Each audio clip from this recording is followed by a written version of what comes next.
এবার বলো হাই করবো, আমি বলবো হাই করো, এবার করো। High high. খেতে যাচ্ছিস? কি করে খাবি? হাত দিয়ে খাবো। হাত দিয়ে খাবি? হ্যাঁ। Hello everyone, welcome back to our channel. চলে এসেছি নতুন একটা ব্লগ নিয়ে।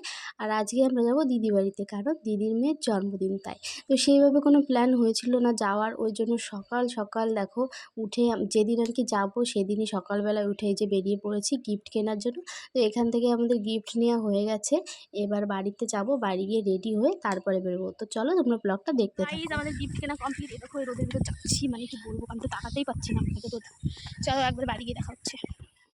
দেখতেই পাচ্ছ আমরা রেডি হয়ে গেছি আর এখন বেরোবো, কিন্তু আমাদের সাথে যারা যারা যাবে তারা এখনো রেডি হয়নি, ওই জন্য দাঁড়িয়েছিলাম। হ্যালো গাইস, আমি এখন যাচ্ছি অনুষ্কাদের বাড়ি কি করতে? জন্মদিন খেতে। কার জন্মদিন? অনুষ্কার। ও, তুই জন্মদিন খেতে যাচ্ছিস? কি করে Yes. খাবি? হাত দিয়ে খাবো। হাত দিয়ে খাবি? তো আমরা এই যে স্টেশনে চলে এসেছি আর ট্রেনের জন্য ওয়েট করছি, দেখা যাক কখন ট্রেন আসে। তো গাইজ আমরা ট্রেনে উঠে পড়েছিলাম আর দেখো আকাশে কি ভয়ঙ্কর মেঘ করেছে। তো গাইজ আমরা ট্রেন থেকে নেমে পড়েছি আর এখানে নেমেও দেখলাম সেই একই অবস্থা, প্রচণ্ড মেঘ করেছে, মনে হচ্ছে বৃষ্টি আসবে। তো যাই হোক, আমরা এখান থেকে এখনও 40 মিনিট লাগবে যেতে। জুলাইয়ের 6 তারিখ আর আবার ফেব্রুয়ারির 6 তারিখ। হ্যাঁ।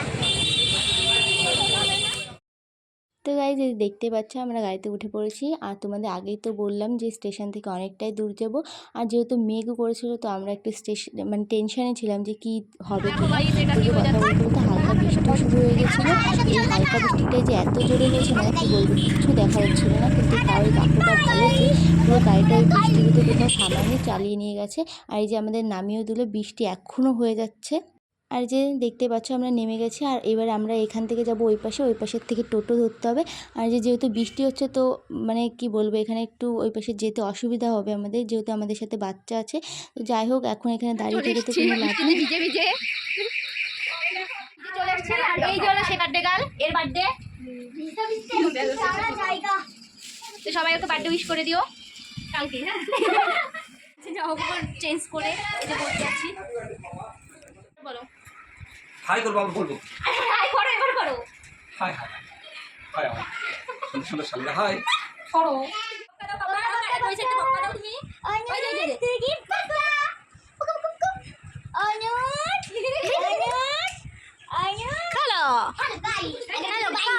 আলো পড়ছে এখানে। তো গাইস সন্ধ্যা হয়ে গেছিলো আর এই যে সব মানে বার্থডের জন্য এখানে ডেকোরেশন শুরু হয়ে গেছিলো। আর এই যে সবাই মিলে একসাথে মানে বেলুন টেলুন ফুলাচ্ছিলো। আর আমি যেহেতু বেলুন মানে ভয় পাই, ওর জন্য আমি ফুলাচ্ছিলাম না, আমি ভিডিওটাই করছিলাম।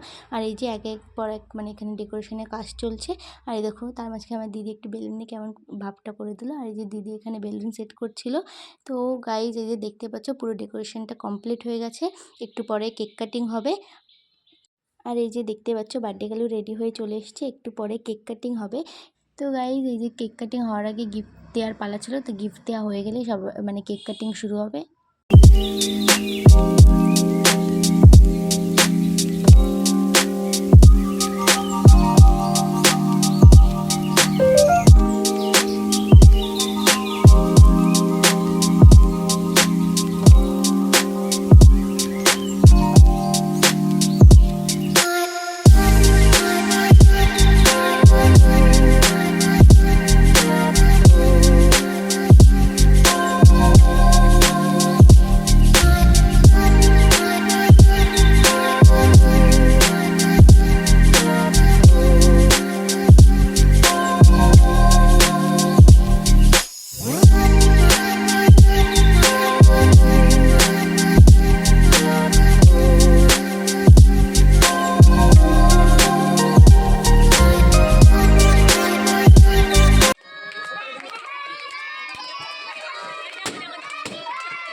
গাইস দেখতে পারলে কেক কাটিং হয়ে গেছিলো আর আমরাও খেতে বসে পড়েছিলাম, কারণ আমাদের যেহেতু বাড়ি ফিরতে হবে আর যেহেতু অনেকটাই রাত হয়ে গেছিলো তো ওর জন্য একটু তাড়াতাড়ি করতে হবে, ওর জন্য আমরা খেতে বসে পড়েছিলাম। আর খেয়েটে আমরা যাবো স্টেশনের দিকে।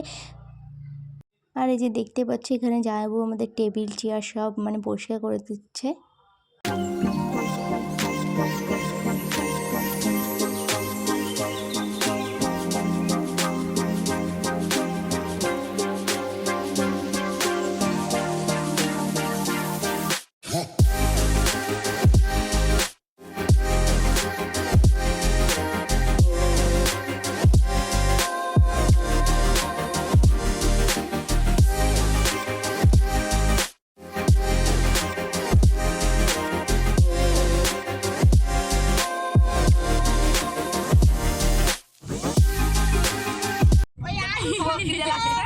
মানে মশলাটা দেখি দেখি মানে কোন মশলা দাদা তো ভালোই, এটাও শান্তিপুরের থেকে ঠিক আছে।